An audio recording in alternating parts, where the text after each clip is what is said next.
A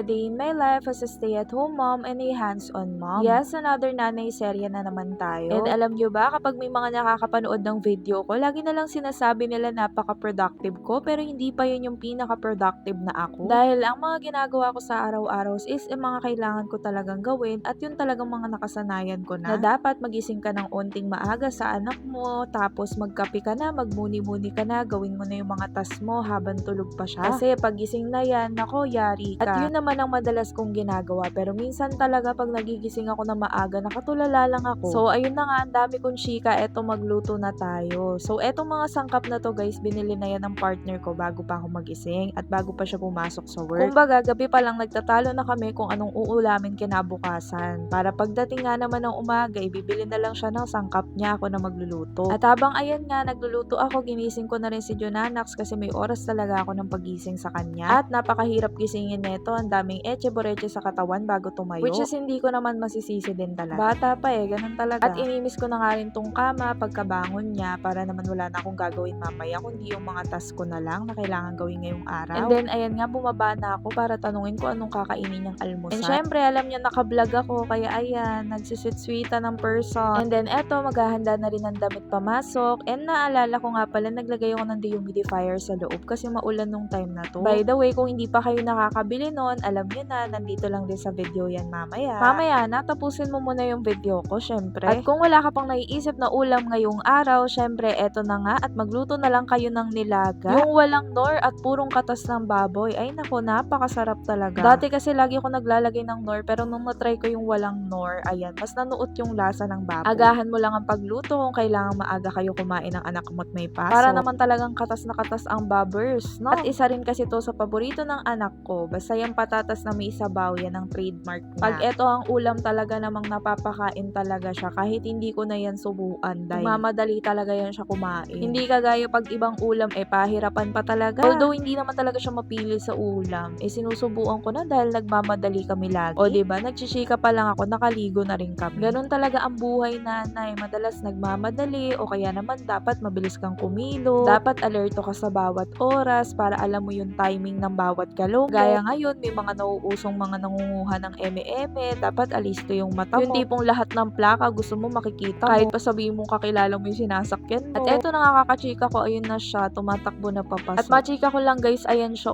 tapat lang ng SM yung school, kaya sino ba namang hindi mapapagastos dito? Kasi nagtataka kayo doon sa ibang mga video ko, parang ang bilis kong makadating sa SM. Tapat lang naman siya ng school kasi naman talaga. Ang bilis ko, nakaligo na ako agad at ready for task. Yun lang.